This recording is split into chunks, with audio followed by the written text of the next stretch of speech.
Donc, on commence cet épisode de James Wan avec un de ses premiers films, Dead Silence, réalisé en 2007, qu'il a coécrit avec Lake Whannell, c'est toujours la prononcer, mais bon, son grand compagnon, si vous cherchez un peu sur IMDb, vous allez voir, d'un, vous allez lui reconnaître la face parce qu'il a déjà joué dans une couple des films de James Wan, et en plus, côté écriture, il a été dans pas mal tous ses projets. Ainsi que c'est un peu lui qui a continué les premiers épisodes de la série Ça. Dead Silence, ça met en vedette notre cher Donnie Wahlberg, monsieur Step by Step lui-même, qui qui enquête, ben, c'est pas lui qui est en vedette, c'est plus Ouais, non. Ryan Quanten, mais c'est parce que j'aime ça que Donnie Wahlberg soit là. Ne dis pas Qui, trop d'importance. non, c'est vrai, parce qu'il est pas très important, il est pas très pertinent non plus. Mais Ryan Quanten qui joue le rôle de Jamie, qui après la mort de sa blonde, qui a coïncidé avec la réception d'une poupée de ventriloque mystérieuse, retourne à sa ville natale pour enquêter sur une légende selon laquelle une certaine Mary Shaw, une femme ventriloque, serait décédée et maintenant hanterait les gens. Et lorsque son fantôme apparaît, si vous avez le malheur de crier, elle vous arrache la langue et vous laisse pour mort. Alors voilà, c'est pas mal ça le résumé. Je pense que ça fait pas mal le tour. Alors, merci de nous avoir écoutés. Bonsoir. Gardez ça horreur. Regardez ça. Hey, Steven, qu'est-ce que t'as pensé de ça, toi, à Dead Silence? Ah, c'est que je le savais. Ouais. Ah, ben, j'ai pas Pourquoi? grand-chose à dire, là. Excellent, Je garde merci. ça silencieux. Bon, on avait préparé, hein. C'était Non. dit à soir, je fais des jokes de silence, là, ça. Oui. On va m'amuser toute la soirée. Non, Dead Silence, c'est drôle, ça va coïncider assez bien avec The Conjuring 2 parce que Dead Silence, j'ai eu la chance et la malchance de le voir au cinéma. Et ça a été ma pire expérience à vie dans une salle de cinéma. La salle complète c'était un vendredi soir à 9h à Laval et c'était juste des ados en furie qui criaient avec leur cellulaire, que j'étais incapable de me concentrer dans le film puis qui avaient aucun respect au point que j'ai eu de la misère à m'incruster dans le film. Fait que ça m'a pris un deuxième visionnement en DVD pour finalement plus l'apprécier. Mais ouais, Dead Silence, c'est un film que j'aime bien de James Wan. Ça a un concept intéressant. Le fait d'utiliser le silence comme thématique de peur. À chaque fois que le silence apparaît, la manière que Hein? James... Pas le silence apparaît, à chaque fois que le... C'est difficile Ok, à je te dire fais comment... chier, là, hein? Non, mais en fait, je veux dire comment James Wan met en image le silence. Il arrive à mettre ça en image comme thématique de peur. On reste sur nos gardes dès qu'il arrive un moment de silence. J'aime beaucoup ce concept-là. Ça fait différent que de la simple poupée tueuse à la Chucky qui va se promener avec un couteau, parce que Dead Silence, c'est pas ça. C'est avant tout une histoire de fantôme gothique. Oui, je dis bien gothique parce qu'en gros, James Wan voulait faire un hommage au vieux film britannique de la Hammer avec ce film-là. C'est au point qu'il aurait même voulu que Christopher Lee puis Peter Cushing soient présents pour son film, ce qui est malheureusement pas très possible. C'est pour ça que le nom de la ville où se déroule le film s'appelle Raven Fear, qui est un clin d'œil à Edgar Allan Poe, qui est aussi une des inspirations de James Wan pour son film. Dead Silence, je dois avouer que côté atmosphérique, je trouve que c'est un film quand même assez bien réussi. Niveau cinématographie, James Wan, il a vraiment montré qu'il était plus qu'un simple réalisateur de MTV, parce que le premier Décadence, veut pas, c'est une réalisation très clipesque MTV qui arrivait pas vraiment à se démarquer, tandis que avec Dead Silence, ben tout de suite il met les points sur les i en apportant un changement dans sa réalisation et dans son style. Ici, peu de scènes gore où c'est plus des images marquantes qu'autre chose. En gros, il va juste miser sur son atmosphère avec la brume. J'aime beaucoup dans la ville l'espèce de coroner qui va passer avec son vieux camion, sa vieille voiture style Phantasm dans la brume de la ville. Je trouve que l'aspect Hammer film britannique est quand même bien respecté. Même si je crois que ça aurait pu être plus poussé, mais James Wan l'avait déjà mentionné qu'il était pas totalement satisfait de Dead Silence parce qu'il y a eu une différence entre Décadence où c'est un film à petit budget qui avait une grosse liberté et Dead Silence qui est son premier gros film où il y a eu un petit peu de la misère avec les producteurs. Apparemment que ça s'est pas passé si bien que ça. Fait qu'il y a beaucoup de scènes qui s'est fait enlever, ce qui rend le scénario un petit peu décousu et un peu étrange dans son rythme. Le début, je le trouve un petit peu bordélique à suivre. Le personnage de Ryan, du gars de True Blood, je le trouve un peu pas mauvais, mais je trouve que c'est un personnage correct, un peu comme tous les personnages du film. Je trouve que c'est pas vraiment un aspect fort du film. Le casting est un petit peu banal, surtout le personnage de Donnie Wahlberg que je m'aurais passé parce que je sais pas si c'est vraiment voulu qu'il soit bouffon ou que c'est supposé être le genre de comic relief là, mais je trouve que c'est un détective fatigant que son seul but c'est de faire chier le personnage de Ryan puis de l'accuser, de le raser, puis tu sais, tout de suite il l'accuse que c'est lui le meurtrier, mais crime, c'est lui qui a appelé la police pour dire que sa femme s'est fait tuer. Je pense pas que forcément il y a les preuves pour dire que c'est forcément lui qui a tué sa femme là. Puis tout le long du film il est juste fatigant. Chacune de ses apparitions c'est juste pour dire « Ah, t'essaies de cacher des indices du crime », puis il fait juste se raser à tout bout de champ avec son petit rasoir, puis... Non, quand il est sur le point de poursuivre Jamie, c'est ça, en voiture, ouais. il dit oblige-moi pas à te pourchasser. Puis après ça, il dit une réplique genre j'ai même pas assez de gaz dans mon char. J'ai pas assez d'essence. Ouais. Comme... oui, c'est ça. Ah non, il est vraiment juste là pour ça. Honnêtement, je m'aurais passé de ce personnage-là. J'aurais enlevé complètement du film. Sinon, le côté plus... Il aurait rien changé. Ça aurait rien changé. Le côté plus classique en quête du personnage de Ryan dans la ville, moi, c'est ça que je trouvais le plus intéressant à cause justement de son atmosphère. J'aimais beaucoup ça. Je trouve le personnage, l'historique de Marisha est vraiment intéressante. Je trouve que ça l'apporte un peu un petit coup de fraîcheur. Puis faut se le rappeler, dans le temps que Dead Silence est sorti, ben les films de fantômes, c'était pas si populaire que ça. Fait que ça apportait un coup de nouveauté, tandis que tu réécoutes Dead Silence aujourd'hui, tu sais, quand t'as vu tous les autres films que ça l'a engendré, j'avoue que les jumpscares puis les apparitions terrifiantes de Marisha ont perdu un peu d'efficacité. Oui, Vicky? Non, okay. du tout. C'est bon, laisse faire. Elle parlait à quelqu'un d'autre. Ah, ok. Ouais. C'est un autre podcast. C'est un ventriloque à côté de moi.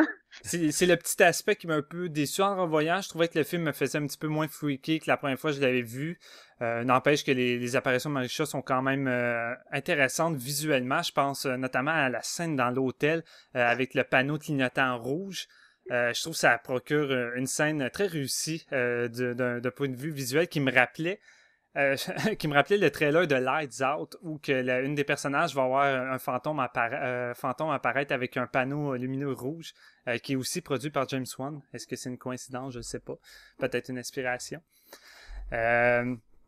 Sinon, j'ai pas tant de choses à dire que ça sur Dead Silence. C'est vraiment juste un film que je crois que c'est le film que je préfère le moins dans la filmographie de James Wan. Je trouve qu'avec les années, c'est le film que je vois un peu plus les défauts de début de James Wan, des trucs qui m'achalent le plus. On dirait qu'il y a plus de la misère à faire de quoi avec sa réalisation à dehors des scènes d'horreur. Quand c'est le temps de juste y aller dans une réalisation classique dans les conversations, je trouve qu'il manque un petit peu de mordant, chose qui va changer au fil des autres films quand on va en parler dans Conjuring 2. Mais sinon, j'ai beaucoup apprécié le petit twist final aussi, qui est pas à prendre au sérieux. Ça va un peu avec le côté du film. C'est très fun, loufoque. On a affaire à un fantôme qui se sert des poupées ventriloques pour attaquer des gens. Je pense qu'ils ont juste voulu intégrer, pas forcément un twist pour avoir le même impact que Décadence, mais juste d'avoir de quoi de le fun. Moi, je trouve au cinéma, je l'ai pas vu venir, puis je l'ai trouvé sympathique. Puis en réécoutant le film, je m'amusais à rechecker les détails, puisque c'est ça qui est le fun avec un twist. Ouais. Voir si ça marche bien. Puis Colin, finalement, je trouve que c'est quand même assez cohérent dans le restant du film quand tu portes attention aux détails. J'aime beaucoup aussi le soundtrack de Charlie Closer qui était aussi responsable de Décadence. J'aime beaucoup le thème de Dead Silence. C'est sûr qu'on peut faire des rapprochements avec celle de ça. C'est le même compositeur, le gars a quand même sa touch. Un peu comme Danny Elfman, tu sais, tu peux tout le temps le reconnaître. Fait que c'est un petit peu... J'avais vu du monde qui reprochait ça, mais sinon j'aime bien pareil sa composition. Mais Non, c'est ça. En gros, c'est ça. Dead Silence, je trouve que c'est un petit film d'horreur sympathique qui montre déjà le potentiel de notre duo James Wan, Lee Whannell. Et j'aime beaucoup aussi qu'il touche des côtés horrifiques différents de décadence à cette époque-là. Puis moi, voir un film qui va dans les traditions de la Hammer, ça me fait plaisir. C'est quelque chose qu'on voit pas assez souvent. Et le flashback dans le théâtre qui montre Marisha, qui est ma scène favorite du film, je pense que c'est là où on voit vraiment où c'est que James Wan voulait s'en aller un peu avec son film, est vraiment réussi. Puis je pense que j'aurais aimé ça que le film soit un peu plus dans cette ambiance-là, puis un peu moins l'enquête à la G. Howard, là, style The Ring. Là, ça me gosse un petit peu, ça. J'aurais préféré quelque chose de plus atmosphérique puis plus classique. Mais non, sinon, c'est ça, en gros. Là. Good, merci Steven. Et là, j'ai une Vicky qui faisait oui, moi. Alors, on va passer à Jean-François. Mais non, c'est Mais c'est parce que, un peu, ben, comme Steven peut-être l'avait dit au début, il sait pas trop quoi dire à propos de Dead Silence. Moi non plus, puis j'étais un peu mal pris parce que je savais pas quoi dire parce que quand je l'ai écouté, j'étais pas dedans, là. J'étais vraiment pas dedans, puis c'était comme, bon, gars, faut que je l'écoute, là. Faut que j'écoute un film, puis j'ai du temps pour écouter un film. Tant qu'à faire, m'écouter Dead Silence, faut que je l'écoute pour le podcast. Puis là, je me suis rendu compte quand j'ai écouté Steven que le film, c'est drôle, Steven, mais il me manquait la salle. Puis je vais vous en parler tantôt avec The Conjuring 2, mais moi, quand j'ai été voir The Conjuring, c'était plein d'ados survoltés qui criaient tout le temps. Puis j'avais un gars à côté de moi qui était paniqué, ben raide à The Conjuring 2. C'était hilarant. Et j'ai entré dans le film et j'ai eu peur. J'ai eu la chienne de ma vie pour Conjuring 2. Et je pense que c'est ce qui m'a manqué pour Dead Silence. C'est comme si c'était un film qu'il fallait le voir comme dans une salle ou dans ton salon, pas de lumière, avec une grosse doudou ou avec des amis ou tu sais des coussins ou je pense que vraiment j'ai gaspillé mon écoute de Dead Silence. OK. Puis c'est pas la première fois que je l'avais essayé ce film-là, puis c'est ça qui est drôle, c'est que vous le savez, j'écoute souvent des films en faisant autre chose. Puis j'avais déjà commencé Dead Silence en faisant autre chose. Puis j'avais vu l'acteur principal, puis il me tombait ses nerfs parce que je trouvais qu'il recyclait son acting. Et je trouvais qu'il recyclait son acting de True Blood.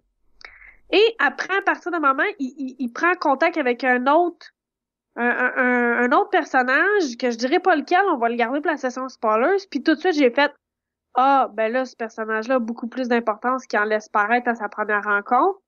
Ça me fait chier, ça me tente pas, ça me gosse. Puis j'avais décroché, puis j'avais arrêté de l'écouter.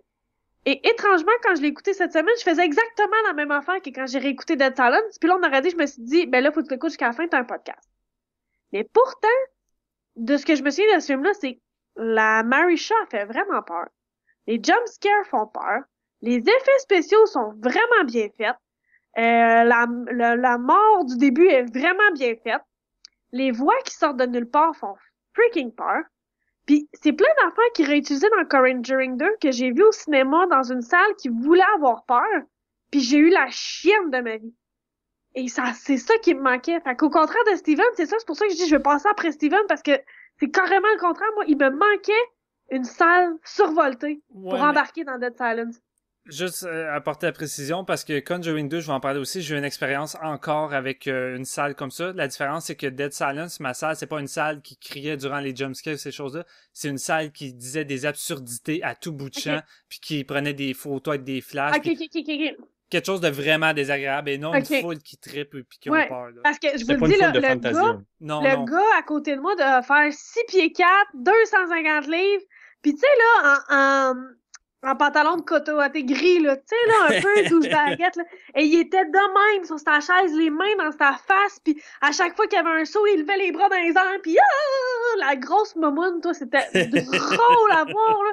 Moi, j'étais avec 3 de mes chums de filles, on était les 3 recroquevillés sur notre banc, et je regarde Dead Silence en perspective, puis la scène dans le théâtre, quand on découvre toutes les poupées, à chaque fois que la poupée change de regard ou change d'angle, c'est ça que je veux voir. Puis je me rends compte que j'aurais pu vraiment avoir plus la frousse avec Dead Silence si je m'étais donné la peine.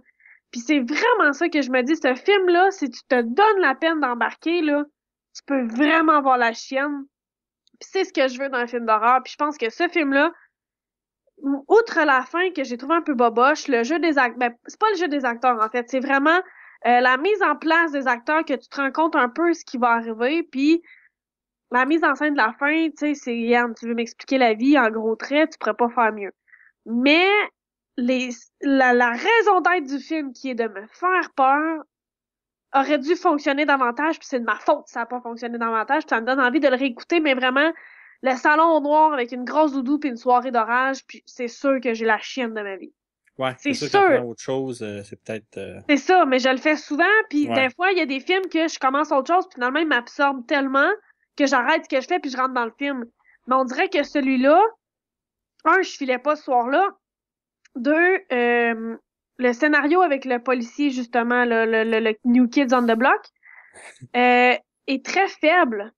Puis oui, c'est un comic release, mais en même temps, ça fait un peu émission de chair de poule, là, tu sais, Ghostbump. Tu sais, je sais pas, tu sais, quand ils sont arrivés au cimetière après qu'il ait enterré sa femme, notre personnage principal, il retourne au cimetière, puis il trouve des noms sur des tombes, puis tu sais, ça fait vraiment Goosebump ou l'autre là, tu sais, chair de poule en français, mais l'autre là, Fais-moi peur, tu sais, vraiment une série pour ados. Je trouve que c'est vraiment des éléments entre les scènes, c'est des éléments de série pour ados. Fait que si j'écoutais ce film-là sans les scènes de poupées, je ferais comme ouais, ok, ça fait peur, mais c'est vraiment quand il sait mettre la poupée en scène, les bruits hors champ, il sait mettre les bruits hors champ, incroyablement inquiétant. Je pense que ce gars-là maîtrise mieux les petits budgets que les gros budgets, parce que les gros budgets l'obligent à mettre des scènes qui ne sont pas nécessaires, tandis que le petit budget t'oblige à être créatif. Et ce gars-là est incroyablement créatif, puis ce film-là en est une preuve, à mon avis. Tu peux vraiment aller chercher dans les détails de l'œil qui tourne, de l'angle de la caméra. Tu le sais qu'il va se passer quelque chose dans le background, fait que tu veux juste inspecter le background. Puis quand ça arrive, t'as un hostie de saut. Fait que vraiment, Dead Silence, j'ai envie d'y redonner une chance, puis d'une chance vraiment à propos. C'est ça. Cool. Mais écoute, c'était très hot, ça. J'ai hâte de savoir ce que Jeff va en penser. J'ai comme l'impression qu'il va aller mettre de l'eau dans notre vin. Je sais pas. Tu sais pas? Ben moi, j'espère Ouais. que tu le sais parce que c'est à ton tour. D'accord. Ben, je sais pas. À chaque fois, je me dis, je vais commencer clair puis précis, puis finalement, je suis tout perdu dans mes pensées avant de commencer. Ben, c'est ça, j'étais curieux, j'étais content qu'on revoie le film parce que je me rappelais vaguement du film. Tu sais, je m'avais pas laissé une grosse impression à l'époque. J'avais une scène qui me revenait tout le temps en tête, puis c'était la scène du salon funéraire avec le cercueil tombé puis tout. Ça, c'était la seule image que je gardais dans ma tête de Dead Silence. Même pas la poupée, en fait. Je savais qu'il y avait une poupée, mais puis... Ça fait très l'été de mes 13 ans, hein. C'est moi ou... Mes 11 ans, ouais. De mes 11 ans, ouais. Ouais, mais en tout cas, dans la tête de mes 11 ans, j'avais pas le goût de me faire dessus. Non, puis je la trouve j'avoue. encore super efficace, cette scène-là. Sérieusement, moi, c'est le bout dans le film, honnêtement, que je préfère encore, là. Tu sais, c'est le petit 2 minutes, là, avec la petite vieille que je trouve le plus efficace, selon moi. La oui. scène de l'innocence de l'enfant qui s'en va, puis tu fais comme, man, fais pas ça. Man, fais pas ça. Tu sais, là, que tu te dis... Puis, ça fait partie de l'idée du flashback, là. Tu sais, là, quelqu'un... Je vais te raconter un flashback de quelque chose d'épouvantable qui m'est déjà arrivé. Fait que tu sais qu'en plus, ça va être épouvantable, ce qui s'en vient, tu sais. Ouais, c'est ça. Il y a comme un build-up, là, qui est comme nécessaire, là, qui est bien fait. J'avais oublié la scène d'ouverture du film, puis je trouvais ça dommage, là, tout le reste du film, que la femme soit morte, parce que je la trouvais vraiment plus intéressante que son chum. Lui, j'ai pas écouté True Blood, fait que je m'en sacrais de ce gars-là. Tout le long du film, il n'y a pas d'émotion dans le visage, il n'y a pas d'expression, il n'y a rien, il est plate comme... Il y a des petits yeux de chien battu, c'est que ça. C'est que ça, tu sais, Mais dans True Blood aussi, c'est pour ça que je dis que ça me gosse. Mais je l'aimais dans True Blood, son personnage. Il y a un côté plate à naïf, suivre, je sais là, pas, là-dedans, là. je le trouvais charismatique.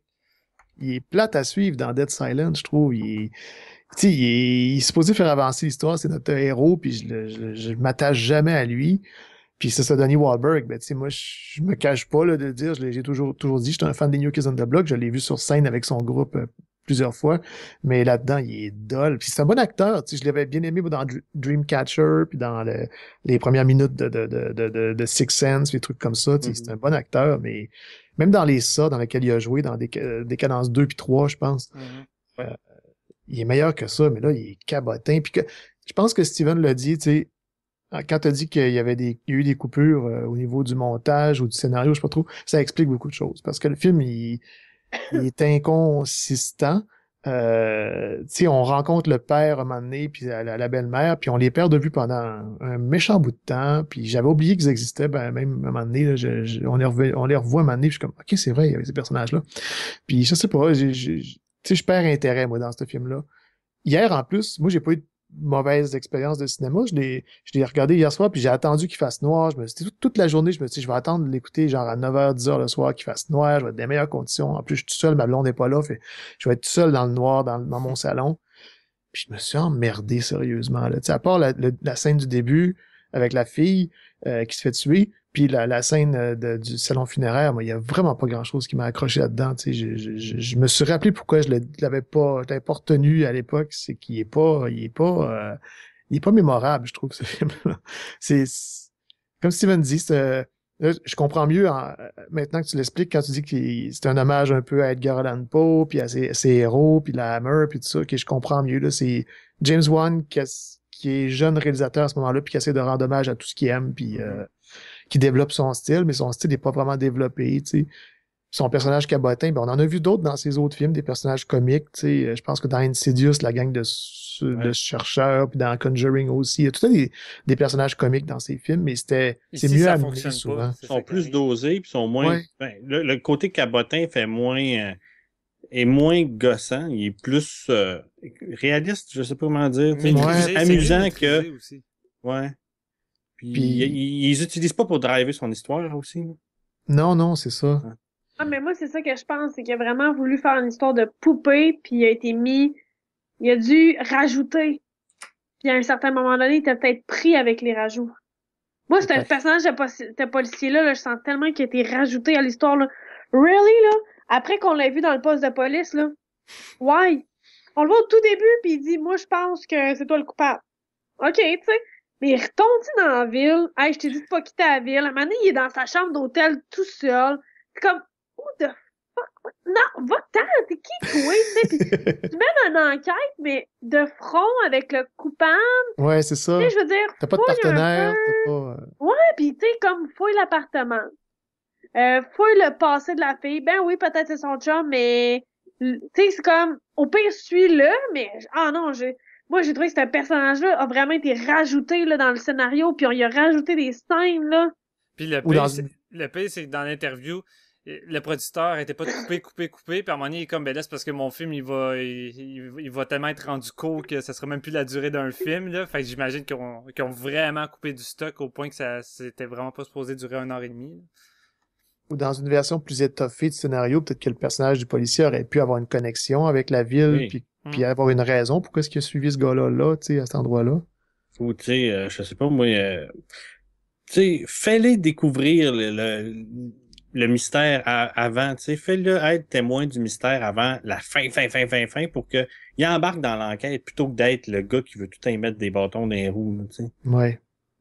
Puis c'est ça, les scènes de peur, ça fonctionne encore, sauf que, comme Steven disait, ça a vieilli. On a vu beaucoup d'autres choses depuis, puis que, tu sais, tu t'y attends, puis tu sais, le fait que je l'avais déjà vu, fait que j'avais, tu sais, quand on a vu Bob Gunton, le réalisateur qui fait le père, qui est un très très bon acteur en plus, que j'adore cet acteur-là. Il faisait le chef de la prison de Shawshank.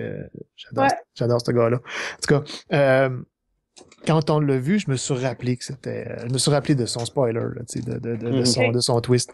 Ça me revenait au fur et à mesure. J'étais comme, ok, je vois tout arriver. Puis tu sais, il y a des pauses qui sont là juste pour te faire peur. Quand le photographe prend en photo la blonde qui vient de mourir au début, puis qu'on voit avec le flash, on voit son visage pendant 2 secondes. Je suis comme, pendant une fraction de seconde, c'est un petit effet de montage qui marche plus vraiment. En tout cas, je m'y attendais, puis je savais que ça. Ouais. Comme c'est juste pour te faire un saut une autre fois. Puis il y a beaucoup de trucs comme ça. Puis je me rappelle que quand Conjuring, le premier, est sorti, je pense que à ce moment-là, j'étais juste encore un auditeur d'Horror Gamer. Puis il me semble que c'est Seb qui disait que James Wan était bon pour nous déjouer. Et déjoue nos attentes. Au lieu de nous faire au lieu d'avoir des jumpscares là où on pense, il arrive un petit peu plus tard des fois dans la scène. Il arrive là où on s'y attend plus. Sauf que dans Dead Silence, ils arrivent exactement là où je m'y attends. T'sais. Oh, ouais, t'es capable de compter 1, 2, 3. Non!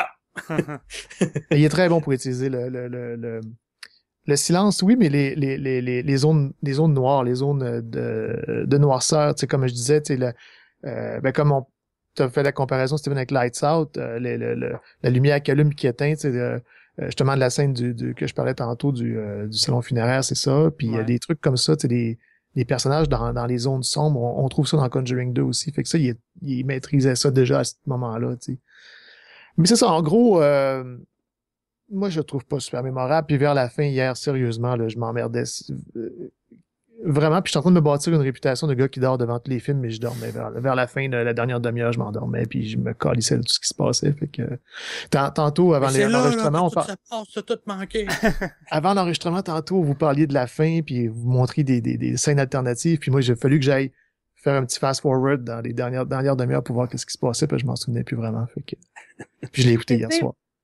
Mais tu sais, moi, je pense que faut pas se laisser distraire justement par les personnages secondaires ou même par le personnage principal. Parce que, moi, sérieux, là, je vais laisser Sam parler, mais je trouve que c'est l'histoire de la poupée. Puis, concentre-toi sur l'histoire de la poupée, c'est là que c'est fréquent. Concentre-toi sur l'histoire de Mary Shaw, c'est là que c'est fréquent. Tu sais, le policier, on s'entend, là, à partir du moment qu'il a quitté la station de police puis a décidé de s'intéresser à lui, désolé du spoiler, mais tu sais qu'il va crever. C'est comme Ah oui, évident. tu sais que ça va être de la chair parce qu'il faut que Mais tu quelqu'un le sais, moi je l'ai dit, j'ai su à partir du moment où que dans l'interview, l'entretien au poste de police, tu sais, il dit je le sais que c'est toi, t'es mon seul suspect. Enfin, non, même, là, je paraphrase, là. Je sais que c'est toi, t'es mon seul suspect, puis je vais le prouver parce que personne d'autre aurait pu le faire. Fait que là, tu te dis, bon, ben la seule manière que notre héros s'en sorte, c'est que lui, il crève. Fait qu'il va crever. Il est même pas sorti du poste de police, puis tu sais qu'il va crever. Fait que, tu sais, il va crever. Fait que moi, je me suis comme pas attardée à lui, puis à chaque fois qu'il revenait, je fais, ah, c'est vrai, il existe, lui. Ah, c'est vrai, il est dans le film. Ah, oui, c'est vrai, il donne des répliques à lui. Ah, il a un salaire, lui, salaire. Tu sais, c'est comme, on aurait dit que ça m'intéressait pas. Moi, ce qui m'intéressait, c'est de savoir l'histoire de la poupée, puis jusqu'où elle va se rendre. Ben, tu vois, moi, en le voyant hier, je me disais, j'aurais aimé ça voir plus de scènes avec la belle-mère puis le père. Puis si je me fie à ce que Sébastien m'a dit tout à l'heure de la fin alternative, on aurait pu en voir plus. Mais on en parlera tantôt. Yes. Ben écoutez, je vais rajouter mon grain de sel, mais vous avez pas mal dit ce que je pensais. Mais je vais rajouter avec ce que Steven parlait tantôt, le côté MTV de ça. Parce que oui, quand on écoute ça ou Décadence pour nos auditeurs français, c'est fou la réalisation MTV. Puis quand on dit MTV, c'est montage rapide, caméra un peu croche, zoom in, zoom out, effet de rapidité, tout ça. Dans Décadence, c'est épouvantable. Puis dans Dead Silence, tu sens qu'il s'est calmé, qu'il essaie de faire autre chose.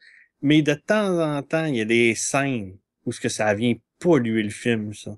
Il y a des petits effets de je suis allé film super vite pour t'en faire comme mais t'es comme non, Urk. Ou des fois des angles de caméra que tu fais.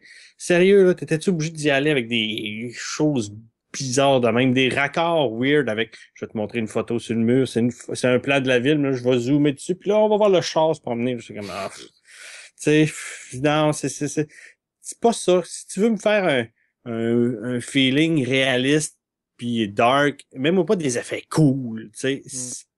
Mais puis Jeff t'as exactement dit ce que j'avais dit pour Conjuring, c'est que avec le temps, James Wan a appris à vraiment se débarrasser de cette façon de faire là. Dans Dead Silence, c'est vraiment, je pense, que c'est le film dans lequel ça vient plus le polluer, parce que dans Décadence, dans ça, c'est cool, ça fait partie de Décadence. Oui, suite à ce que tu viens de dire, moi, malgré tout ça, je recommanderais de revoir Décadence avant. Mais ça fait longtemps que je l'ai pas vu, là, mais dans ma tête, je le vois très bien au complet le film, puis je l'ai vraiment beaucoup aimé. Je l'ai vu plusieurs fois, puis je trouve qu'il est meilleur. Puis oui, Dead Silence n'est qu'une succession de trucs épeurants. On se fout de l'histoire, on se fout des personnages, on se fout de leur sort. Tout n'est que prétexte à faire une scène épeurante après l'autre.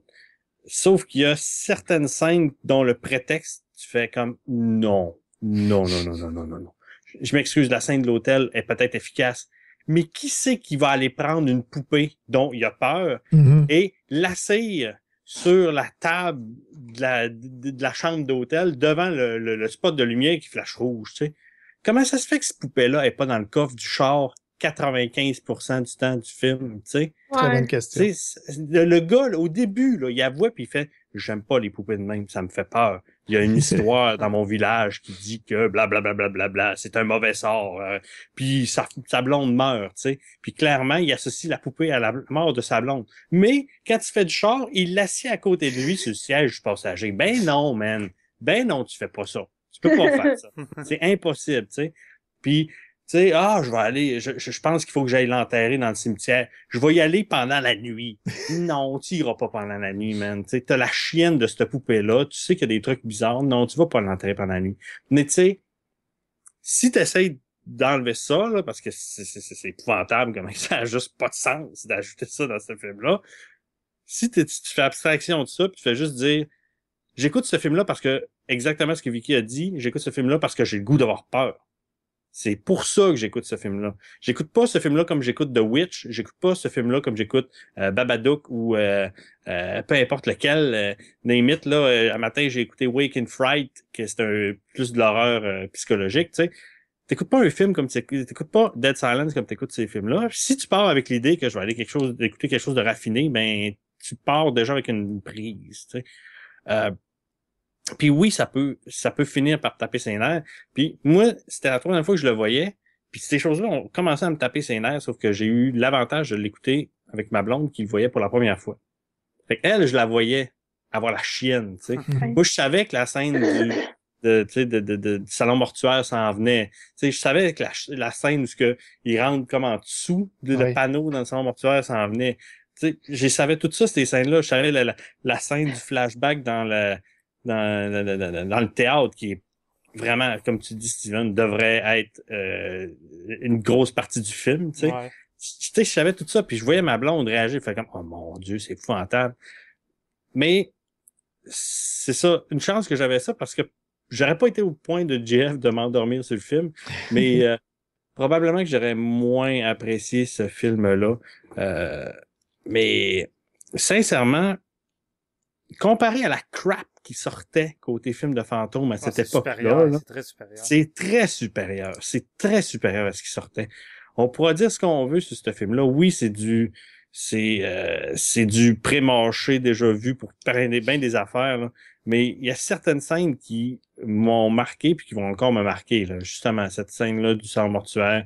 Le début, je le regardais puis je savourais chaque instant du début parce qu'en plus, je pense que c'est là où ce qui maîtrise encore le mieux tout son effet de tous les éléments le volume arrête, tu sais, puis là, ça devient de silence, puis t'as juste une voix, tu sais, puis le chum qui arrive, puis qu'il entend sa blonde, tu sais, puis là, que t'es juste comme « Oh my God, que c'est freak! » Puis tu sais, tu te dis « J'entends ma blonde m'appeler, mais quand je regarde en dessous des draps, c'est elle qui est morte. » Puis là, tu dois te dire « Ouais, mais shit, elle m'a parlé, que c'est ça? » Tu sais, cette scène-là, tout ça, ce build-up-là était écœurant. Mais il y a plein d'autres scènes que tu fais comme mais c'est ça. Je pense que ça reste une curiosité à voir, mais je le place plus bas que je me souvenais dans la filmographie de James Wan. Alors voilà. Donc je pense qu'on a dit tout. Pour ceux qui veulent écouter la section spoilers, on a changé notre façon de faire. Je ne demande plus les timecodes à GF. C'était peut-être un peu compliqué, puis en plus, pour ceux qui n'avaient pas vu le film, c'était peut-être probablement tannant de skipper une section du podcast. Donc, ça va être à la toute fin, à la fin de l'épisode, après la conclusion. Il y aura une petite section spoilers où on va parler de la fin de Dead Silence, ainsi que peut-être sa fin alternative, qui a des éléments quand même intéressants. Sur ça, vos recommandations, les amis. Vicky? Moi, je suis partie, je m'endors. Oh. Mais ta recommandation à écouter un soir qui fait noir. Ben, il fait tout le temps noir le soir. À écouter le soir dans le noir. OK, mais est-ce que tu l'achèterais? Ben, il est petit encore sur Netflix? Je crois. Oui. Oui? Bon, ben, Netflix. Good. Netflix. Jeff? Moi, Netflix aussi. Ouais. Pas plus que ça. Ouais. Steven? Je dirais un achat parce qu'il est vraiment pas cher. Vous pouvez le trouver pour 5$, puis c'est quand même un film efficace, malgré que je dis que c'est le film que je préfère le moins de de James Wan. Je veux pas forcément... Je sais que c'est un film brouillon et qu'il y a eu beaucoup de problèmes, mais je trouve que globalement, ça reste un film quand même sympathique à écouter avec des bons moments. Là. Good. Et moi, je vais y aller quand même avec l'achat malgré ce que j'ai dit, parce que je pense que c'est un film à avoir dans sa filmographie, sa bibliothèque. Ta blonde, elle a eu peur. Oui, ma blonde a eu peur. Ça peut être efficace. Oui, c'est ça. Puis ça reste que c'est le genre de film que je sais qu'un moment donné, je vais vouloir le revoir parce que je vais me rappeler, je vais avoir oublié que je l'aimais plus tant que ça. Et je vais me dire, il me semble que asti, j'ai eu de la chienne sur certaines passes, fait que je vais vouloir le réécouter. Donc, voilà, non, ben moi, de toute façon, il est déjà dans ma collection, puis c'est la troisième fois qu'il sert, donc c'est pas un achat que je regrette